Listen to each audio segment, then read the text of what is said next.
Thank God every year God is helping us to have the youth camp. అయితే దేవునికి వందనాలు. ప్రతి సంవత్సరం కూడా యూత్ క్యాంప్ కు కలిగి ఉండేదానికి దేవుడు మనకు సహాయపడుతున్నాడు. So many hundreds of young people, they are blessed by this ministry. ఈ పరిచర్య ద్వారా ఎన్నో వందల మంది మరి యవనస్తులు దీవించబడుతున్నారు. Even many of us, whether we are standing here or sitting, all of us in some way or other we are blessed because of the youth camp.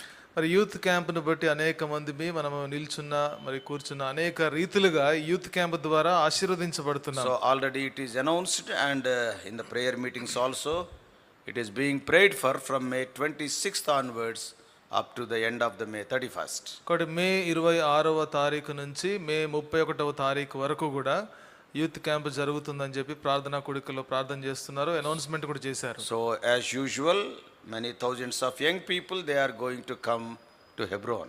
మరి యథావిధిగా వేల కొలది యవనస్తులు మరి హెబ్రోన్కి రానయ్యున్నారు. Let it be summer or winter or rainy season, Hebron means we all know it is a blessed place and thousands will come.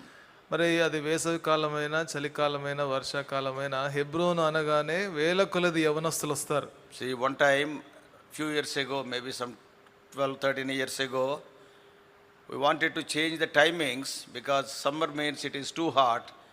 We have arranged the youth camp during October.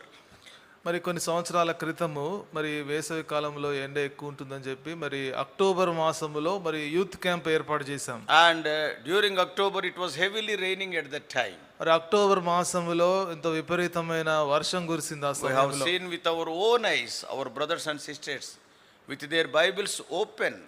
They were standing in the rain and they are hearing the word of God. మరి వాడు కళ్ళతో చూసింది ఏంటంటే అనేక మంది సహోదరులు సహోదరీలు వర్షం కురుస్తున్నప్పటికీ కూడా బైబిల్స్ తెరచి వర్షంలో తడుస్తూ దేవుని యొక్క వాక్యాన్ని విన్నారు. Hebron is a blessed place. హెబ్రోను ఎంతో దీవించబడిన స్థలం. I cannot hide the truth. There are many problems, but yet it is a blessed place. మరి ఎన్నో సమస్యలు ఉన్నాయి, వాటిని మనం దాచిపెట్టలేము, కానీ ఎంతో ఆశీర్వదించబడిన స్థలం. God is working.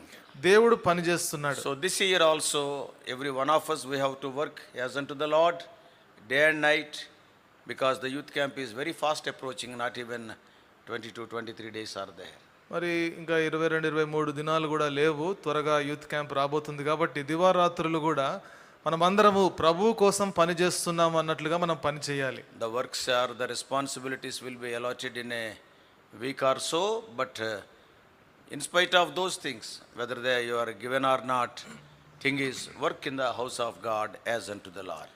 కాబట్టి బాధ్యతలన్నీ కూడా ఒక వారం రోజుల్లో మరి అన్నీ కూడా తెలియజేయబడతాయి. అయితే బాధ్యత ఇచ్చినా ఇవ్వకపోయినా కూడా అందరం కూడా మరి ఈ యొక్క యూత్ క్యాంప్ కోసము పని చేయాలి. Whether your name is there or not, it is not important.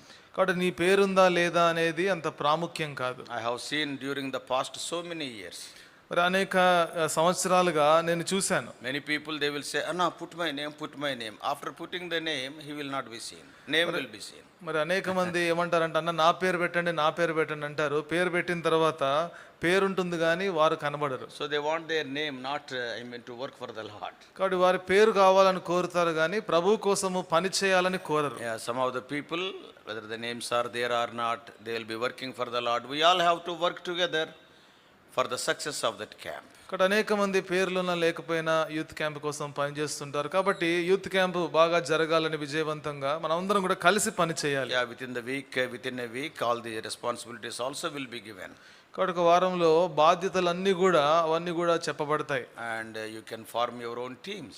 కాబట్టి మీ స్వంత టీములను మీరు ఏర్పాటు చేసుకోవచ్చు. I need not explain, many of you are attending for so many years for these youth camps. కాబట్టి నేను వివరించాల్సిన అవసరం లేదు, మీలో అనేక మంది ఎన్నో సంవత్సరాలుగా యూత్ క్యాంప్ కి హాజరవుతున్నారు. Many responsibilities will be there. మరి ఎన్నో బాధ్యతలు ఉంటాయి. And so many inconveniences will be there. మరి ఎన్నో అనానుకూలతలు కూడా ఉంటాయి. So just wait for a week and get ready to shoulder the responsibilities. కాబట్టి ఒక వారం వరకు వేచి ఉండండి, మరి బాధ్యతలన్నీ స్వీకరించడానికి మరి సిద్ధంగా ఉండండి. And pray for the camp. కాబట్టి యూత్ క్యాంప్ కోసం ప్రార్థించండి. And after the meeting